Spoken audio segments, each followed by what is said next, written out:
This is not the end. It is not even the beginning of the end. But it is perhaps the end of the beginning.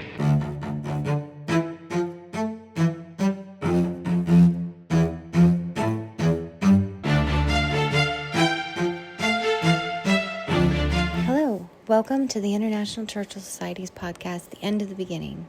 Today, we're pleased and proud to be partnering with the Foreign Policy Association to bring you this episode. ICS Executive Director Adam Howard will sit down in conversation with Representative Chris Gibson to discuss his latest work, The Spirit of Philadelphia. Like, subscribe, and follow the podcast. Check out ICS at winstonchurchill.org and enjoy.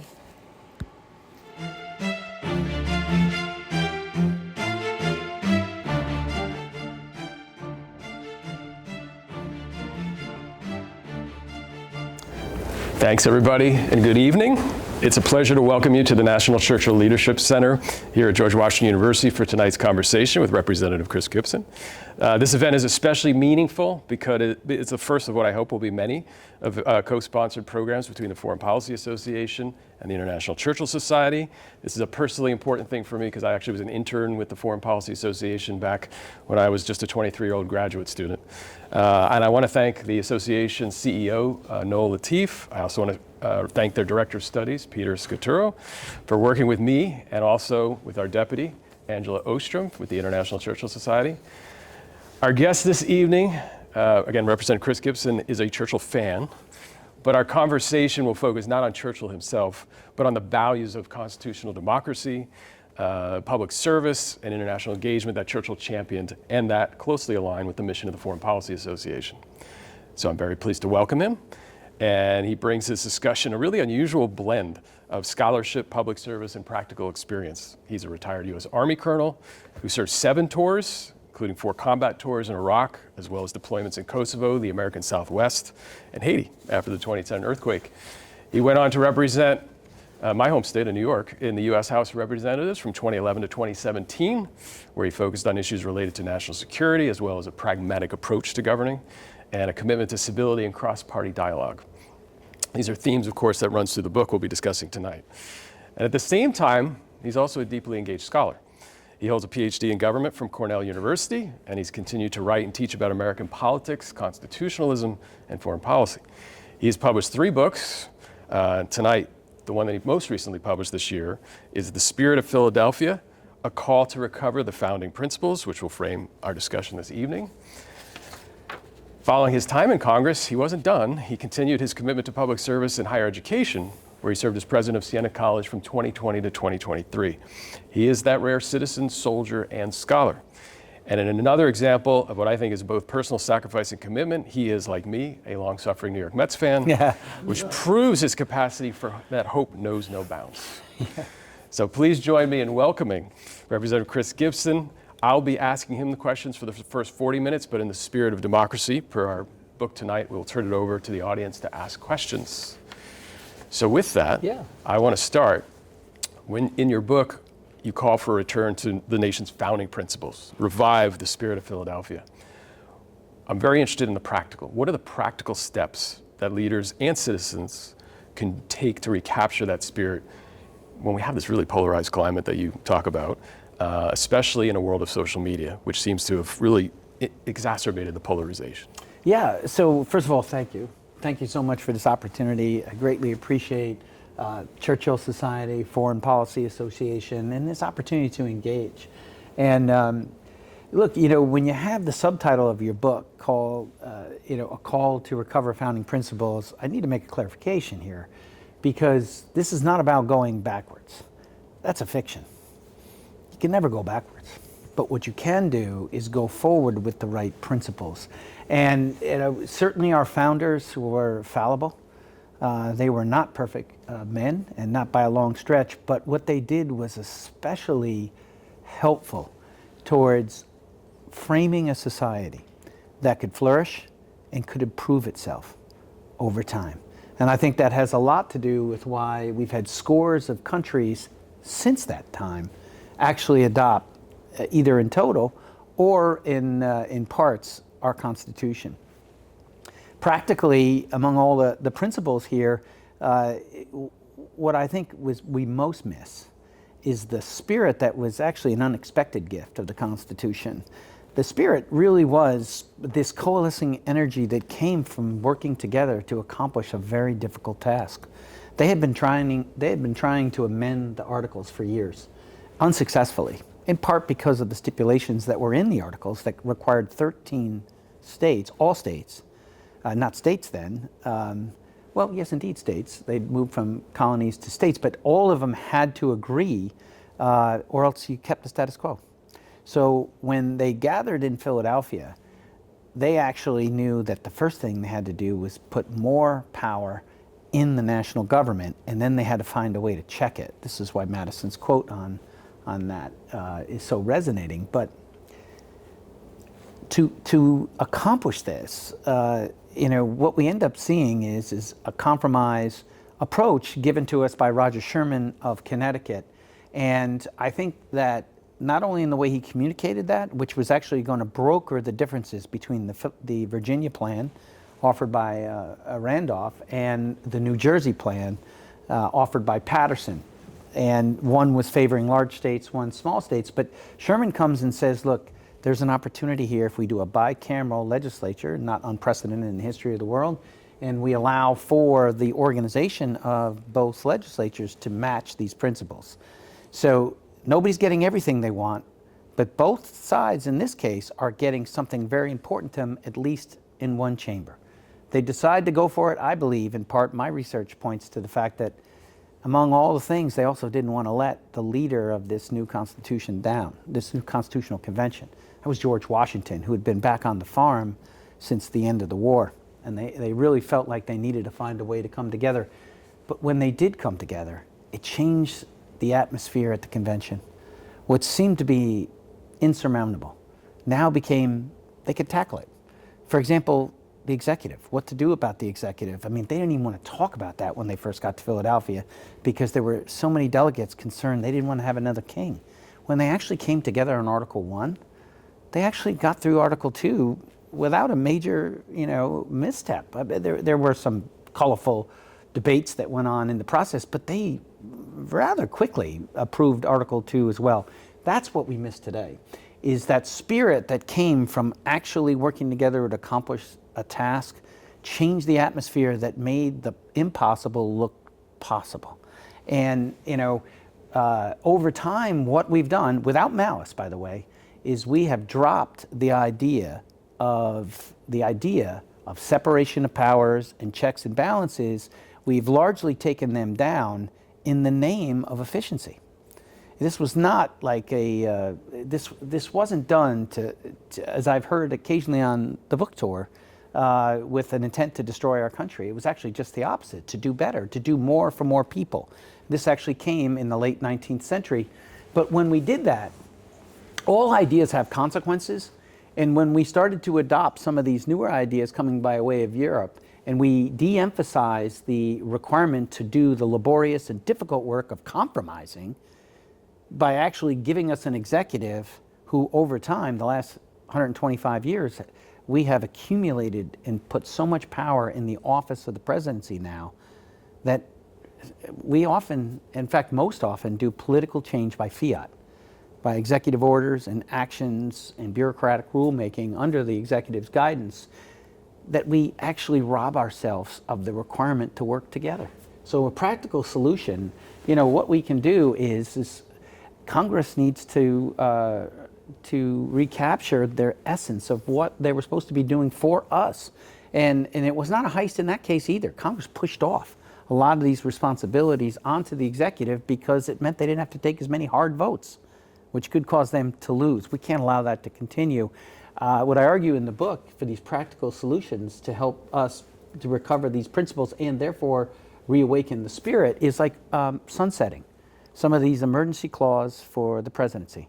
I have students who ask me now, how can it be that the president is doing all these tariffs by himself when the Constitution explicitly states that is the realm of Congress? It's a bit of a complicated answer because Congress actually passed a law that allowed the president to declare emergency, and in those cases of emergency can actually have emergency powers to do things such as tariffs. I'm not arguing to end emergency powers, but what I am saying is that they ought to be sunset, just like what the founders did with appropriations. They said no appropriation shall last beyond the term of the Congress. It should be the same with emergency laws. Any kind of emergency law, it doesn't mean they can't vote for it again. If there's exigency, reason for it to be reauthorized, they ought to debate it and take votes on record. Otherwise, those emergency clauses should be sunsetted. Look, the way we go to war, there's another example. I had a bill that I carried. It was like a Star Wars bar scene in terms of who supported it. I had 52 co-sponsors at its height. I had such diverse members as Rand Paul, supportive, he was in the Senate, but certainly Tom Massey, Justin Amash. On one hand, I had McGovern, who's a known progressive from Massachusetts, on the bill. Tulsi Gabbard, who was a Democrat at the time, she was on the bill. My point to you is that there were enough representatives who came to the deduction that the people are supposed to be involved on the solemn decision of use of force through their representatives, voicing their opinion, representatives taking votes on record. My War Powers Reform Act, I come out for that should be another practical example of how the Congress can reassert its role among equal branches, but still keeping that democratic principle. Those are just a couple examples. Great. The practical is what I'm going to be harping on tonight, so I'll keep coming at those. But I'm curious too, in the book, you emphasize restoring healthy balance among civil society, government, private sector. Do you feel any one of those three are out of whack right now? And if that's the case, what would you do to remedy it? All of it. I mean, so this is a very concerning age that we're living. There's so much excitement too. There's so much possibility. So I don't want to give you the wrong impression on that. I mean, when you're in a chaotic period, there's also a chance for a new arc with tremendous possibilities. I mean, look, for all the issues we have, the warts and challenges for America, look at the stock market. I mean, one thing about money is money doesn't lie, right? I mean, people who use the money may lie, but money goes where money can make more money. And the reality is that even though when you look opinion polls, Americans, 2/3 of Americans feel we're not on the right track. The fact of the matter is folks around the world with money are betting on us. I mean, there's a land war going on in Europe right now. You have China that has 1 million-person cities with no one in them. They have their own labor issues. They're trying to deal with, how to deal with dissent in the country, with social credit scores now. People are getting anxious, citizens turning on each other. So China has issues. And so when people with money around the world make a choice, they're still betting on this country as the place to be. So I think there's enormous possibility for us going forward, but we're going to have to lean in and recognize that so much has to happen, and part of that is balance. I mean, it starts with us individually, and this is the reason why in the book I feel the need to really start with philosophy. Because in the 19th century, among the lamentable things that happen is we saw a divorce between the metaphysician, the philosopher, if you will, and the scientist. There's a long story to that. You can read the book to get it, but that we're not better off from that. In a university today, you can have a metaphysician can go months without even having a conversation with a scientist. Isaac Newton considered himself a natural philosopher. The idea that we wouldn't have this harmony of mind, body, spirit was totally foreign to him and to so many others. And unfortunately today, we have largely expunged spirit. And I think we're not better off for that either. For me, that does mean God, but it's not necessary to have a belief in God to understand that there's something mysterious about our species. We can't fully understand, everything about ourselves. We should try, but we know we can't. So when I talk about balance, unfortunately today, we really start too often with a predicate that it's mind and body. And I'll meet young Americans who are like, I've got all these achievements. I've got money I don't want for money, and there's something missing. And it's like, look into that. There probably is something missing. So I think when you talk about balance, I have a chapter where I call it Notes for Us, we the people. because we've got to own this. This is a social contract. This was what was special about America. This was about rights, absolutely about rights, but it was balanced by responsibilities. And it started really, the founders believed that the first, among the major assumptions they made, and that's why Franklin says, when the woman says to him, when he leaves the, leaves the hall, what have you done? What have you created? And he says, a republic, if you can keep it. It sounds witty and everything, but he meant it. The idea is that we could be self-governing. So that's where it started, is that the citizen, it's not like they were very much realists. They believed that we were going to act in our best interest. They didn't expect us to do otherwise, but they wanted us to balance that by our obligations we have to others, to our family and friends, to our community, and then reaching for a greater good. So it is that balance. So you see now the walk in the book between philosophy to history to practical politics, and it starts with the individual, but it then moves to the family and to the community, and then ultimately moves to higher levels of organizations of government, and then it ends with that coalescing energy at the national level. So the balance at the individual leads to a more thriving society, but it also includes balance there. So that's where we did something, you often hear the phrase American exceptionalism. And I in the book, I go through great pains to define that. And I do start with de Tocqueville, because he's really the first one who acknowledged that. He was a member of the aristocracy from France.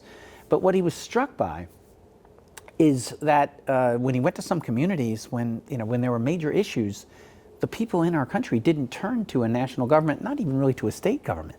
They turned to each other. They looked to their community and to volunteer organizations. And when he looked into it further, what he did find is we were a curious blend between what I describe as Lockean liberalism. It's the idea, it was at the time very left of center idea, and it was a liberal idea that you are the author of your life. This was when Locke's writing in the late 1600s. This is the era of divine right of kings and queens and aristocracy. So the idea that you could govern yourself, that you would be the author of your life, it was your crazy thought, right? But Locke said that no, this is really the state of nature if we understand it in the way we should understand it. So we have that in us, in our DNA. Our political DNA is Lockean liberal. So you have the right to your potential, your God-given right. But we also have another dimension. In the book, I describe it as communitarianism, but it's essentially what de Tocqueville noticed, especially in New England. There was a different character in New England. And this was, yes, it was heavily influenced by our roots, our puritanical roots, but also Presbyterian roots. And it was this idea that we have obligations to others, a greater good. And that's what this blending was. And incidentally, it wasn't homogenizing, which is a curious thing. They sat side by side in constant unresolved tension, but they almost pulled together so that at any given time we'd be having a situation where an individual could rise, but then the idea is they would find that balance. And what it led to is not only a flourishing society, but you don't find a lot of the accounts of individuals from that age. There's certainly issues. You see them all over the place, but they didn't have a crisis of meaning that we're having right now. Now, in part because they worked themselves. I mean, everybody can remember what it's like to actually do, manual labor, or maybe you did a sports, and you know how exhausted when you feel. The last thing you're worried about is something you're just ready to go to sleep, after. So, I mean, that did help our founders, but there was also something in the juxtaposition of power. So when we talk about balance, the book, what I'm doing in the book is explaining the connection of how that balance starts with the citizen, and then it moves to the family and to the community, and how it then penetrates the levels of government, including its relation to business sector. Well, let me stick with the institution aspect of this, because, as you know, obviously after 1787, decades build and institutional trust builds. But your critique in the book discusses political polarization as well as institutional distrust. Yes. So again, getting back to my practical, concrete steps, yeah. What can we do for citizens so that they're going to get that back? Because it seems like it's really shifted dramatically in just the last decade. It has. I mean, Pew's got the data since World War II. This is, and I cited in the book, this is the lowest point we've ever been as far as trust and faith and confidence in our institutions and the leaders on top of them. So, I mean, look, how do you start? You got to start, we're humans, you got to start with transparency. What you say you need to do, and there has to be, video has to equal audio, even if it's bad news. American people think, well, we can't tell them this. You need to tell it to them straight, because Americans also have a BS meter. They know when they're being told something that isn't true. So if you want to start getting trust and confidence back, we're in part of the situation we're in right now. And I know the parties, they all claim that they're all good to go, and the other party's the one the problem. But that's not the way I see it as a scholar. I see both parties own this. And the fact of the matter is that we, the people, too often, we expect our leaders, regardless of party, to give us unicorns and rainbows all the time and not to have to pay for it. And the leaders are happy to do this. We're not going to tax tips. Look, I came from a working class family. I appreciate that, but how are we paying for that? The question always should be is, how does this work towards a balanced budget? So again, I'd love to see an America where we address things like the wealth inequality that we have in a way that still supports capitalism and supports, because we know that you need skin in the game. We know that because we're realists. We see that when people feel really part of the problem that they're in and they're part of the solution, they're going to work harder and they're going to work to mission success. Whereas if you give something to someone, gifts are nice, but if you're constantly getting stuff given to you, you're just not going to appreciate it the way if you've earned it. So I recognize this tension. So, and that's part of what we have to do here is when we set this all up, this has got to make sense. And when you talk about confidence and trust, it's got to start with pledges from leaders that's actually solved the problems we have. 38 trillion in debt, and have we heard anybody say that we can't sustain that? The history of that is clear. We have the Romans are trying to speak to us now if we listen really hard. You can listen to Great Britain. Was an amazing Churchill, the power of, Great Britain went into the Second World War as arguably one of the very greatest powers on the earth. They were part of the element that won the war, and they came out, in a weaker position. They owed us money, and they paid it back. I think the last payment came to us in 1982. But the fact of the matter is the deficit for Great Britain ended up leading to them not being necessarily among the top 2 or 3 strongest nations in the world. What concerns me today, and I'm not catonic about the debt. I think we can solve it. I don't get frozen over it. But I meet too many people and they think, well, it doesn't matter. In fact, there's actually a theory now called modern monetary theory that says deficits don't matter. But that has not been the experience of our species. We know what happened to the Romans. It's not just Great Britain. We know what happened to the Soviet Union. We spent them into oblivion and we won the Cold War over it. So if we think the laws of fiscal gravity are suspended in the mighty United States of America, we may end up learning a very hard lesson. And so I think we need leaders who tell it to us like it is. That yes, there's real opportunity, enormous opportunity. And this age can be amazing in so many regards, but we're going to have to find a way to get ourselves back to a balanced budget. And when we do, we stay there. So when I used to teach this to students, the first was sort of getting them to recognize it was a problem, and then you knew the moment when they almost looked like, oh my God, like what? I'm inheriting this? And then they get almost catonic. They almost get like, this is insurmountable. I say, hold on now that you know it's a problem, here's the thing, focus on the deficit. Because once you get back to a balanced budget and stay there, every year you grow, the debt to GDP ratio declines. So you can actually render less significant the debt by just staying at a balanced budget. We can do that. We actually got close. In my time in the Congress, my 5th year in, we got the deficit down to 400 billion. Still too high, but that was from 1.4 T at the time. 1.4 trillion down to 400 billion. We can do it again, and we need leaders who do this. And I think that's how you get trust, is when you tell, if you tell 330 million Americans, this is the golden age of golden age and you don't have to pay for it. On the one hand, they're like, well, maybe a check will come. On the other hand, if you woke them up in the middle of the night and pump some truth serum in them and say, do you believe that'll happen? They don't. They know better. And so there is some work we have to do. We have to expect our leaders to tell us the truth. It's been a long time since John F. Kennedy said, ask not what your country can do for you, but what you can do for your country. This is how we'll do this together. The social contract is on both ends here. It's us, we the people, but it's also our representatives. And there's room for both on both ends of the social contract. We have to be more forthright. And then we need to actually succeed. And that's why I felt obligated in the book to actually address some issues that people would be like, oh, do you really want to go there? Yes, because I felt like to have credibility, I need to offer at least a conversation starter. Not to say that's what we're going to do, but to get a conversation going, because we're going to have to tackle the hard issues, whether they be immigration, finding accommodations on abortion so we can live together as a nation. All these things are in the book in the last section. I would be remiss, by the way, if I didn't mention that Winston Churchill was a major influence on John F. Kennedy's inaugural speech in 1961. Amen. Amen.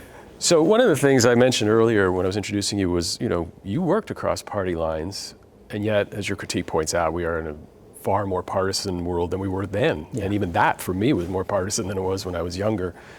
Do you see anything that has emerged recently that gives you hope, where you think, okay, we are going to get past this? Or is it more of, we've got a long way to dig out? I think we have a long way to dig out, and that's just being very candid. But I do think leadership can make a difference. I mean, I served with a member of the audience here. We served together in some hard times in Iraq, 82nd Airborne Division. And I think if leadership does two things, gives a clear description of what's going on and how we can solve it, and then gets out front. That's the second thing. Leaders got to lead by example. I mean, that's why my wife and I, she was surprised when I raised it, and she was reluctant to agree, but she did agree in full. We gave back our pension in the time I served in the U.S. Congress. So that amounted to $300,000 we gifted back to the American people. And I just, when I explained it to her, I said, look, I'm going to be taking tough votes. I'm going to have constituents come up to me and say, you voted to do this and vote. And I say, yes, I did. I did do that because I felt like it was necessary. And I want you to know I took the first cut. There's nobody in this district that's going to take a harder cut than we took. So I think that we have to start with the premise that if we continue to delude ourselves to our certain challenges, we're never going to solve them. The first step in any kind of recovery is recognizing you have a problem. So I think once we've done that, then we have to realize that there are issues systemically that are leading to this dysfunction. And I do list them in the book. I mean, so for example, although it's not entirely the problem, it is contributing to the problem in a major way, this putrefying of redistricting process. Now, I don't mean to suggest to you that this is a new phenomenon. In fact, that's why it's called gerrymandering. Eldridge Gerry was actually, you could say even a member of the founding class, and he's the one who actually did it in Massachusetts. He made a district look like a salamander, so they called it a gerrymander. And so that's all the way back. But what I will tell you is that in 1982, when there was a study done, National Journal did this study, you can still look it up. They were curious to know. They looked at Democrats and Republicans, not their rhetoric, but their voting. And they looked at their voting record, and they categorized a certain set of votes as either a liberal or a conservative position, and then they ranked every member based on their voting pattern, because they were assuming that they were reflecting generally their district. Right? So then they took their voting pattern, and then they took two pins, a red pin and a blue pin. And they took the red pin and they said, who's the most liberal Republican? And they put that pin in on the axes. And then they took the blue pin and who's the most conservative? And they put that in on. And then what they said is, now let's count how many members are in between those two pins. And that number would blow your mind. I mean, it was close to 200. That were in between. So therefore, then you had a fair number of conservative Dems who were more conservative than Republicans, and you had a fair number of Republicans who were actually more liberal than Democrats. By the time I served, from 1982 to 2012, that number was about a dozen. I think it was 11. So that were in between. So what that tells you is two things were happening. There was some sorting going on. There's a book called The Big Sort that you can read out there. It's a political scientist says that we're actually moving to find communities that match us, and so that's exacerbating the problem too, because too often, Texas or even Louisiana wants California to look like Louisiana, and California wants Louisiana to look like California, right? And my gosh, how there's two different world visions? They are, right? So, we have issues with some sorting, but this gerrymandering is a problem because, and it's actually counter to the narrative, right? The narrative is all partisanship, right? Bitter partisanship. The way they get this done is actually through bipartisan collusion. behind closed doors, and it's done after the counting's done, because the Constitution calls for the counting every 10 years, and then we reapportion and redistrict. So it's not helpful to us, because you know what, those people who serve in either ruby red or deep blue districts, they know they're not going to face a competitive election in the fall, but they could face a competitive election in the spring as if they're seen as even working with the other side. And that's not helpful. So that's only part of the situation here, but I would tell you that to get us more working together, we need to restore trust. I gave some examples on how we can do that, and then we're going to have to do some changing to the greater system and that means Congress reclaiming some of these powers, so we don't do political change by fiat, that we do it through the hard way of legislating. We are a nation who claims to be a nation of laws, and so there needs to be the law at the core. So, these are ways that we can accomplish these 4 broad goals that I established for the 3rd section, which is, the first is restoring trust and confidence, the second is reawakening the spirit, the third is finding balance, and the fourth is getting the right leaders. Different times call for different leaders, and the leader we need now is somebody like either Eisenhower or Kennedy.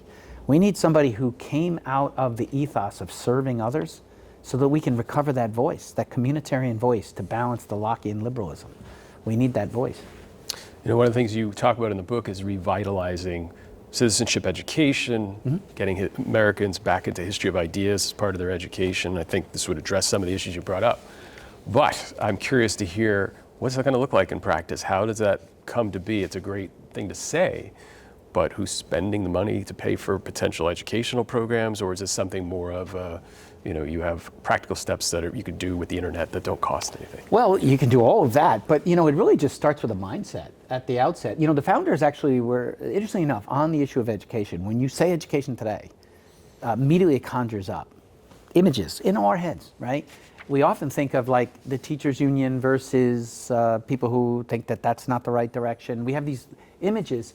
The founders actually, they disagreed. I mean, Jefferson and Adams, they fought all the time, right? They utterly agreed on a common philosophy, including their view on education, right? Same with Hamilton and Madison. I mean, they wrote the Federalist Papers together, and yet in just a few short years, they become disputants of the First Order, right? They maintain their agreement on education. What was that view? It was actually different than you might think. Their view of education was very holistic, and it was that it was essentially threefold. Education was at first the responsibility of the parents, started with the parents and the extended family, because a lot of the families then were extended because you had farms, mostly farms, and you had multiple generations in the house. The second, yes, the schoolhouse, and they believed firmly in the schoolhouse. But then third was the polis, was the community, that you would find a mentor, and that what was government's role? So Jefferson and Adams, again, interestingly enough, agreed on this. They thought government's role was to harmonize that trinity. Government's role was to harmonize, to make sure that these 3 dimensions never got completely out of balance between the family, the schoolhouse, and the community.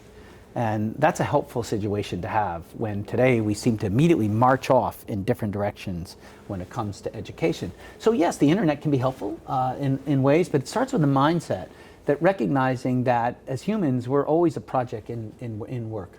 I mean, we're constantly seeking improvement.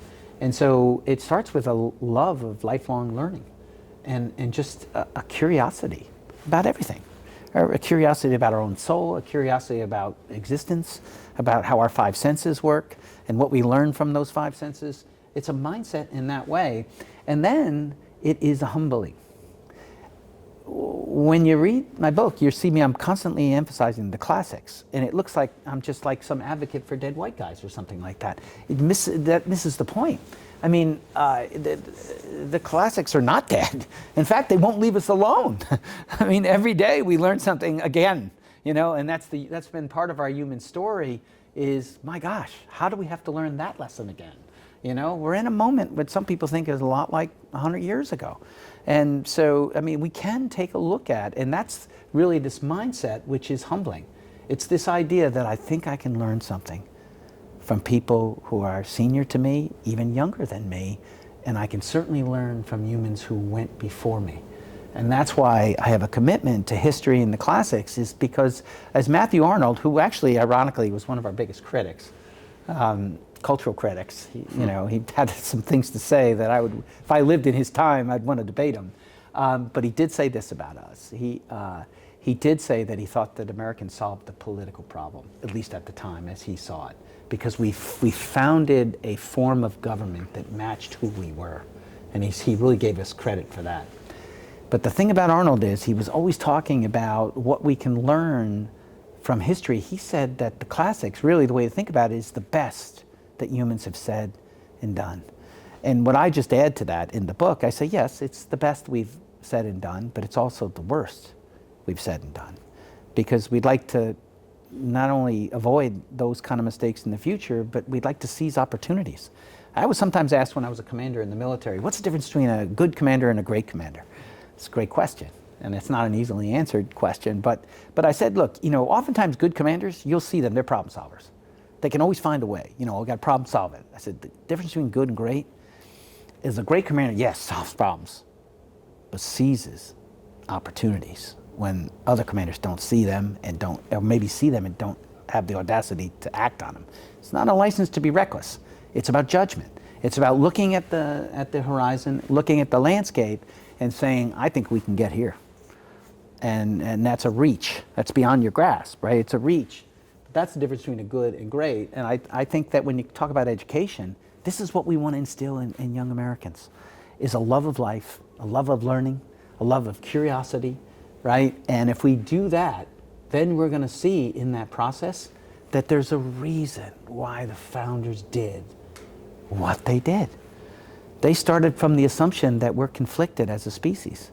They said, yes, humans are capable of extraordinary love, even sacrifice if called to it.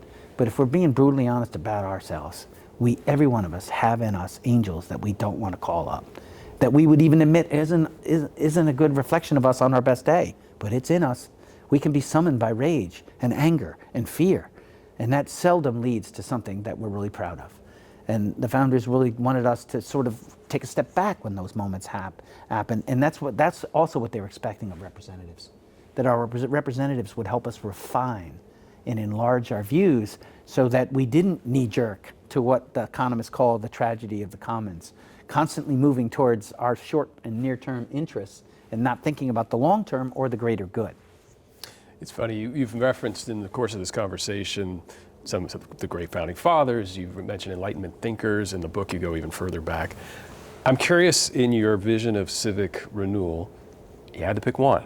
Yeah. Who was most inspirational to you, if you really had to distill down what mattered most to you, where you thought, this is the person I really want to sit down and have a conversation? Oh, golly, that's so hard, because my wife and I also watch 1,000,007 movies. So when I get these questions, they're always difficult because I love so many. So, I have to say that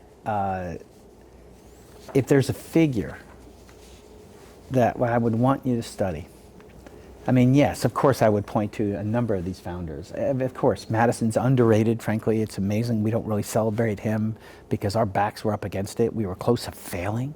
Our Confederation was failing, and we were looking at coming apart. Sure, Madison. Washington, my goodness, I can't imagine where we'd be without Washington, And again, these were very human people. Slaves, they made some, what we would call egregious moral decisions. But what they did to set up our government was genius. That allowed us, this is the reason why scores of nations have replicated what we've done. But I would say that who's been on my mind lately is Abraham Lincoln.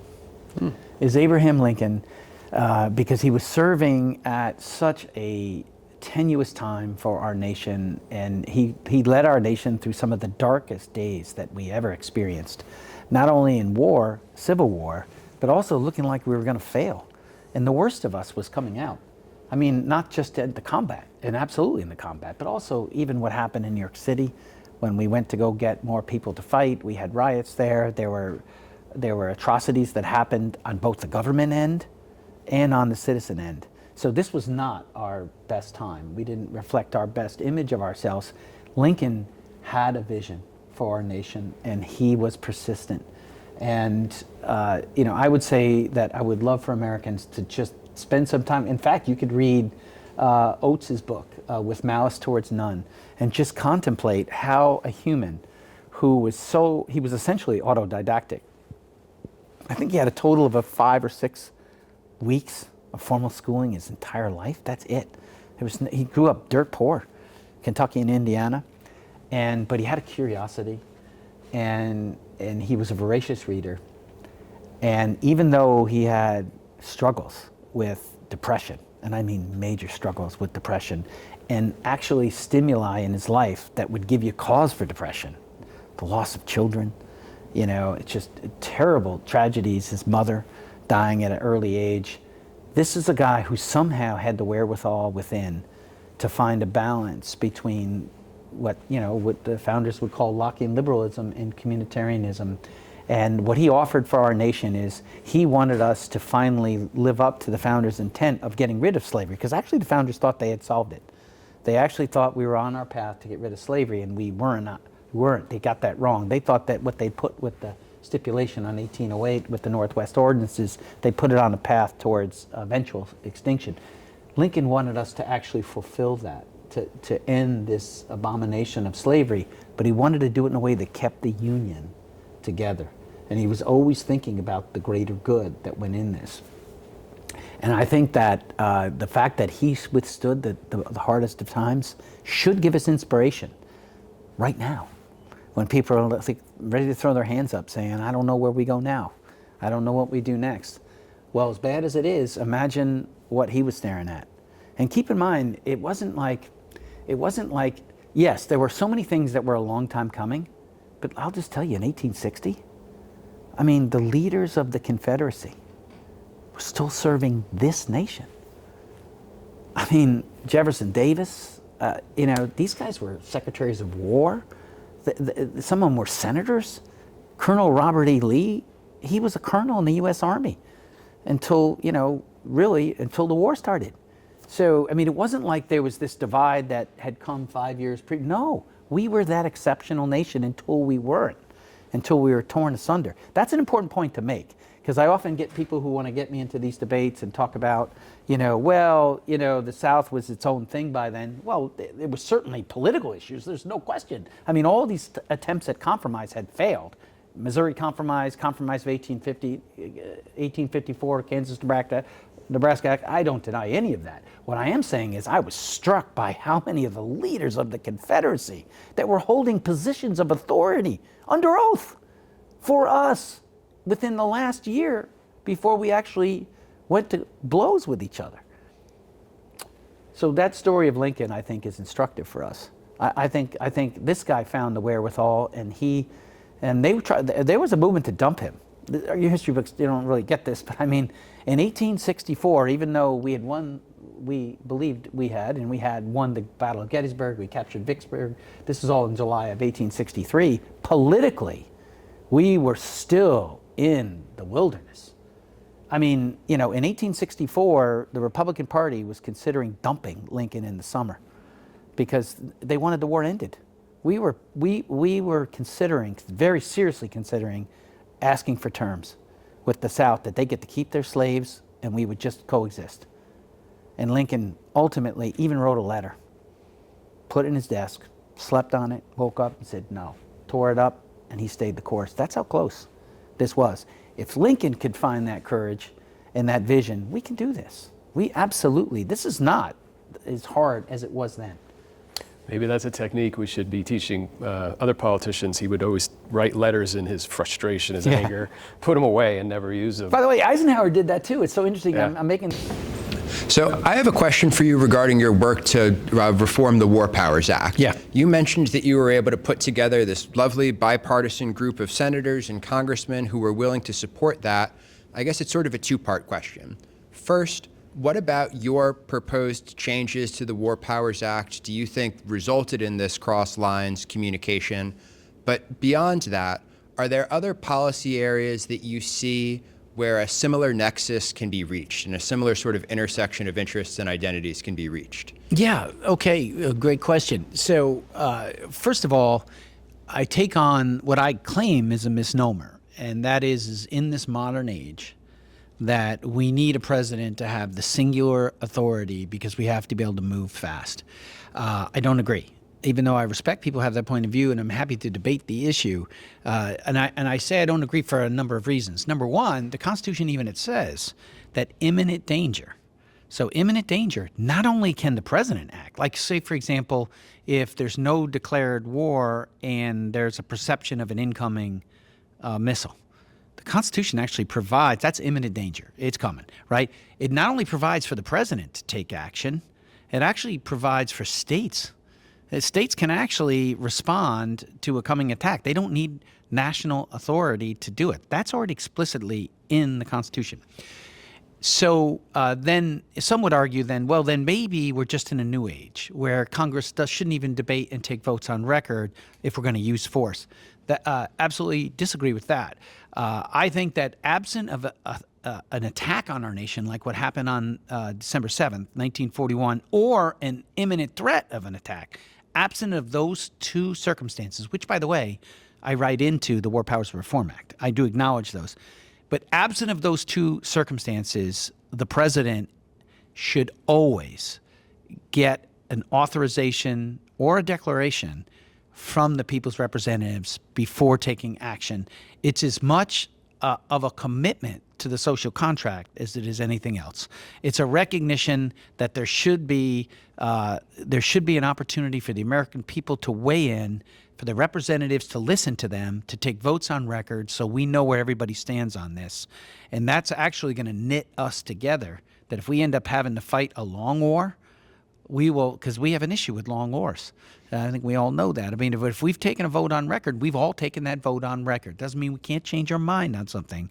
So so now I need to illustrate, because then you could say, well, that sounds very theoretical. And so how do we even know we can do that? Well, I do use Eisenhower as a historical example. Not taught in the books anymore because, thank God, it didn't end up needed.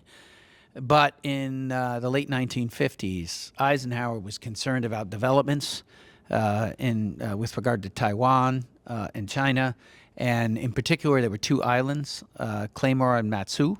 And he actually, in his own planning, he was the Supreme Allied Commander of Europe. He had a lot of experience on that score, and also with his cabinet, very experienced cabinet. He went to the American people and to the Congress and said, I would like you to give me an authorization to use force. I hope not to use it, but if I have to go to war over this, I need to know that you're behind me. Congress gave him authorization, and he never had to use it. So, there's an example. I mean, this was the nuclear age. I mean, this was not so everything was in play, including potential major war. And in exchange, it was even more talked about then of nuclear exchange than it is now. So what I've argued, even for example now, the Caribbean, do I think that drugs are a national security issue? I do. I think it is. When you look at how many deaths we had in this nation, with fentanyl, and you look how disruptive it can be to addictions, it is a national security issue. But that's why Congress should debate what they should do about it and take a vote if they want our nation to take combat operations for that. There should be a vote on that. So the War Powers Reform Act actually comes from my deep study of history, and then I actually I had help. I had staffers, not only my own staffers, but before we ever introduced that bill, we worked extensively with the experts at the Congressional Research Service and to some degree with the General Accounting Office, the GAO, and we consulted widely, and then I stood to be held accountable myself. So when I introduced it, I was called as a witness before the House Foreign Affairs Committee, and you can find it searchable, my testimony. But they did a great job of questioning me. Similar to your question. They asked me, wait a minute, in this age, can we really do this? Is this really possible? And then I had questions like, well, how is this any different from the War Powers Resolution? And I explained that, which it's a sad commentary that we even need the War Powers Reform Act, but it is coming by way of a perception of really the War Powers Resolution itself, which no president has ever acknowledged its constitutionality. That's part of our problem. But then also there was a misunderstanding about what the War Powers Resolution even did to such an extent that when we had, during my time in the Congress, when we had military operations initially in Libya, but then also in Syria, when we took some actions there, members are like, well, the president can do anything for up to 60 days. Okay, that's not the read of the War Powers Resolution, but that was their interpretation. That's why it was significant. Then they said, well, then when we went past 60 days, they tried to say, well, it's really 90 days. And then we went past 90 days. So it's toothless now. By practice, we don't have anything on the books that clarifies the fact that we were meant to go to war, that it was not to be done by an executive. It was meant to be done by a legislature, and then the president would be the commander-in-chief during that period.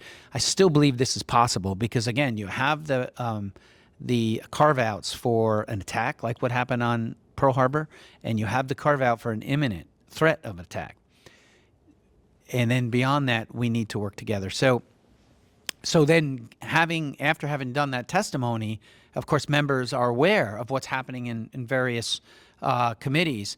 And then I worked hard. I was on the floor. I bought copies of the bill. I sat with people. I had my staff first target, if you will, or sort of do research. Who, based on their voting record and messaging, would be somebody who would support something like this? So that was like category one. So I had a number of members in category one, and then who, if they didn't take an action, who might have said some things, and that was category two.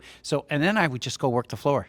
So I would have like 2 or 3 individuals, members I would sit with, because you can sit anywhere you want when you're in voting. You're voting on something unrelated to your bill, but you're having to take time. I mean, they give 15 minutes for every vote. They never go in 15 minutes. Sometimes they allow the thing to stay open for a half hour. So you have time to do work. And I would sit and have these conversations. And some of them, I mean, the biggest get that I got was because he was a leader in the Democratic Party, was Adam Smith, who I have great respect for. He was a thought leader in the space, in national security, and in grand strategy in general. And he was just, he was a realist, and he was just suspect. He was like, I don't know. And so I had to talk to him like 3 or 4 times. And the last one, I went to his office, and I sat with him for a long period of time, and then he co-sponsored the bill. So I was really proud of that. The one that got away was Ron Paul. Ron Paul was on he should have been on the bill, I believe, and we had extensive conversations. He was always a good friend. I really enjoyed my relationship with him, and I thought I had him to yes. And then he said, I got to go I have to talk on the phone. And when he talked on the phone, he came back and he said it won't be happening. So, I mean, he was probably consulting, I don't know, with somebody who was very important to him, but I'm sorry to say he did not co-sponsor the bill, but Amash did. And Massey did. So, and then I actually had some other folks who you might consider more in the hawk category too. So it really wasn't pigeonholed in any one way. And the high watermark for my bill happened during the Syrian conflict because the first full workday back to Washington, so you come back in for votes either Monday night or Tuesday night, but then the next day is the first full day back. So both parties actually have their caucus meeting that morning of the first full day back. And at this particular week, my caucus was all together. And after was done here with Adam, we went to an open mic, and I think I counted 4 members mentioned my bill, because John Boehner at the time usually just let members blow off steam. So he'd just let you just talk, but when the 4th member mentioned my bill, he kind of stood up. He always buttoned his jacket. His first thing he did, and he went to the mic. He goes, I know about the Gibson bill, and we're giving it serious consideration. But then he didn't move forward. He just, and by the way, it's principled. He just disagreed with me. He believed that in this day and age, the president needs to act alone. So I've answered your question about the details of the bill, how I started the bill's support, how I worked towards that, and how I believe it would solve a very important problem, not only practically, but philosophically, so that we can recover this balance between the respective branches. What I would say is going forward, yes, I mean, this is possible in any realm.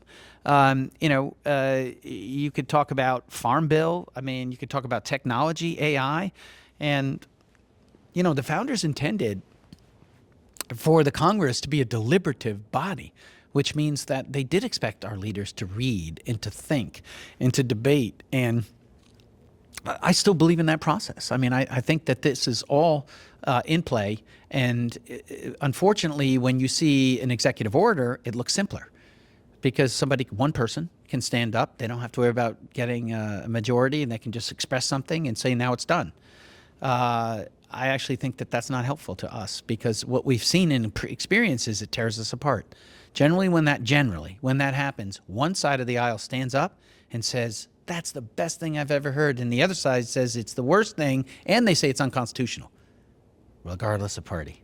I've seen this flip four different times, to both sides. So, and I do explain some of this in the book, in the spirit, but I also explain it in an earlier book, Rally Point, as well. Hope I've answered your question.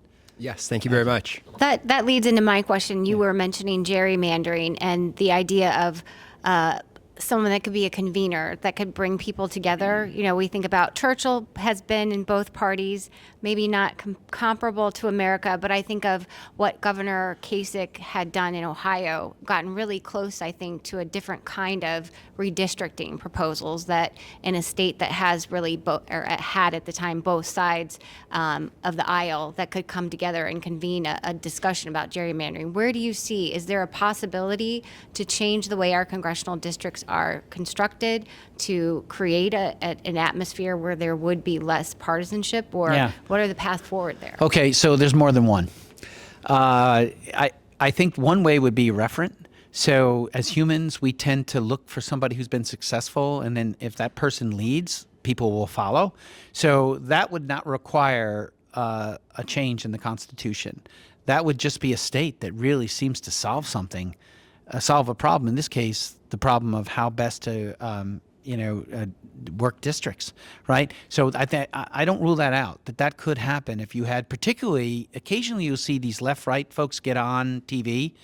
Like if you had two governors get on TV who did something like this in a so-called red state and a blue state, I'm really reluctant to use that term, but I think I need to in this illustration, because really all states are always open, right? I mean, and you can vote, and you're a free person, you can always vote any way you want, but we have tendencies, right? So we have some states that tend to vote red, some states tend to vote blue. But if we had, so for example, just like it was about a week ago, maybe 10 days ago, DeSantis stood up with a Democratic governor, and they were talking about term limits.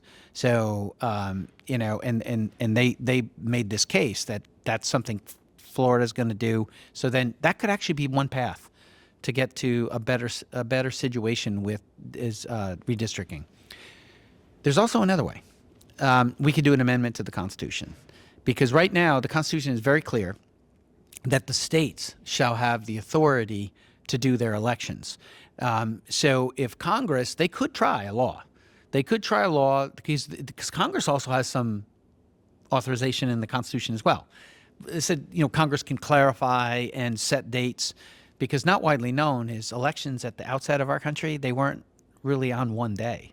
The contested election of 1800 that led to our Hamilton musical, I mean, that election took place over 6 weeks. So when people say, what do you mean this early voting? That's so contra to founding principles, except for the fact that that's what they did in the founding era. But nevertheless, sometimes, we'll invoke the founding even if it's not historically accurate. So Congress could try a law and say, look, we generally support this kind of approach. There's a number of ways to do it. Iowa was pretty pleased with what they did. I'm not sure it would work across 50 states, but they actually did it geographically. They kind of like took Iowa's kind of like a rectangle, and they kind of just divvied it up and using latitude and longitude. And I'm not sure that would work in other states. But Congress could try a law and then test it constitutionally. But if we're going to go that route, we probably best to do a constitutional amendment. But in any case, I think we should just ask ourselves one operative question. Are we electing our representatives, or are representatives choosing us? Because, not to split hairs, but like if we're essentially seeing, just a dozen or 15 competitive districts, there's a reason for that. In the book, I describe how that came about and how it's sustained. But it isn't really in the spirit of our democratic principles that support the republic. So I've sketched out to you 3 different paths. One where states actually get a great norm going, and then it catches on and a bunch of states do it. That's one way. Another way is Congress does a law or the third way is an amendment. And I would accept any one of those three, and could be, I'm staying flexible on how to do it, but I'm trying to raise the awareness to how unhelpful, how harmful it is for our current way of doing business. I know you're dreading this. So I agree with your thought that the only way to get to where we need to get to is through leadership. And you and I have seen this for many, many years. Deeper, I know your book addresses the current situation and how to get out of it or get better. But if we look decades from now and investing in our youngsters, what is your thoughts on national service? And I say this because we need leadership comes from and is developed through hardship, through shared sacrifice, et cetera. And I know some folks have talked about this, but we haven't. And I'm not just talking about military service. That's one aspect of it. I'm talking about AmeriCorps, the Peace Corps. I'm talking about anywhere where we help people, we demonstrate, we sacrifice, we run through hardships because, as you know as well as anybody, that when you're together with people, and you and I came from upstate New York, we basically had one culture up there. It was very hardworking, but we had a lot of, it was just one particular color, et cetera. When we get to the military, now there's everybody from everywhere with so many different thoughts and experiences, but we're all focused on one mission. Yeah. And together we realize, you know what? This guy on the left and right is not that bad. Yeah, exactly. So, I mean, what are your thoughts on Yeah, so first of all, amen to everything you just said. And I think it's an illustration of what I describe as the spirit of Philadelphia, because that's essentially what happened when they finally got to the compromise in Philadelphia at the convention. They're like, wow, if we did that, we can do a lot of things, even things that we didn't think were possible. So, it's among the reasons why I concur with you. In the book, I do raise national service. Now, I do it in this context, similar to caveats that you gave. I said, look, given the fact that balancing the budget has got to be a national priority, we're not going to put 10 million people in uniform again like we did during the Second World War. We certainly don't need to. We can't afford it either. So if we're then trying to get the benefit of what happened to our nation when we put so many people under arms, and then we also had women and many others that were working in the industrial base that were all part of the victory, right? So now you had America that was all in for the war, and it was considered a war for a great cause, trying to really preserve liberty and freedom against a fascistic design for our species that would have extinguished, creativity and freedom. So then we had the benefit in the 50s, not only of that sense of teamwork, which lasted for many decades because people who survived the war lived then for years onward. But we also had the reality that our industry was largely untouched, and when the world demand went up, we got to create the goods for it. So this is why you see GDP growth, in excess of 5% for many years, and really arguably creating what we now know today as our middle class. And so all that. So then how do we then get the essence of that without necessarily putting 10 million people under arms? I do argue that in addition to this broad definition that you offer, yes, I agree with that, like certainly, helping seniors, the healthcare space, Peace Corps, absolutely. I actually go a step further in the book. I say, look, we ought to think about sitting down with business leaders and figuring out how can we devise a program where everybody wins. And I'll explain why in a second, but I do want to mention one way that I say in the book not to do it. So all the rage in the last, say, 15 to 20 years has been about college. I mean, I'm the first one to ever go to college in my family, so I'm not against that, obviously. I think that's a really good thing. But I think an unfortunate second-order effect is even after all that conversation and that activity and that angsting even, if you will, 70% of Americans today don't have a four-year degree. So what are we saying to them? What are we saying that, if you're 70% of the country and you don't have a four-year degree, and we're basically making all the emphasis on college, we're leaving behind workers, right? So I'm arguing in the book a couple things, one related to your question and one adjacent to it. And I want to address both aspects. What I say about the youth is we have to take a broader definition of human development. Yes, college, but also trades, right? in the military, other forms of service, recognizing that it's really about trying to help somebody live to their God-given potential. So there is that. So for example, if you're going to forgive a loan for somebody who went for college, if you're going to have a program like that, and we can debate that, right? Take votes on record. But if you're going to have a program like that, then you ought to consider a similar program for maybe a car loan for somebody who didn't go to college, but is in a situation trying to feed a family and everything else. So there's got to be something where they do something and then they get some kind of help, right? Some families are even paying a mortgage and having a hard time with it. My point to you then leads to national service. What I think we ought to do with the business community is sit down and say, look, we've got a lot of transformation going on in our economy. We had for many years, but now with AI, we're actually seeing in some respects there's going to be a contraction of the workforce because of the advent of AI. But there's going to be a creation of new jobs. So in this process, how do we develop talent in a way that we can actually not only meet the challenges, but maybe even seize opportunities that are even not even thought of right now, right? How does that tie to national service? Well, how about this? How about if the idea of service is a period of, say, 18 to 20, or maybe 18 to 21, we have a conversation about that and then eventually take votes on record to figure out where we are in accommodation. But in that period, a young person in our country is going to be committed to service, to something greater than themselves. It's going to help them. It's going to help them because they're going to actually see what it's like to be part of something bigger than themselves at a young age. And then at the culmination, by the way, they get paid a living wage, but that's an apprenticeship wage because that's what's in it for business. Business gets labor to help, but then when that person turns 21, they get help from that business to either go to college, maybe help with a car loan, possibly a mortgage. But so they're getting discounted labor on the front end, the young Americans being part of something that's helping the overall effort of the country. And then the individual, when they finish that period of time, is going to get some help from an external agency. If they join the military, obviously they may have a GI Bill or something like that. But if they're doing work for a cutting-edge Silicon Valley or upstate New York, I'm going to put in there for nanoscale in Albany or Austin.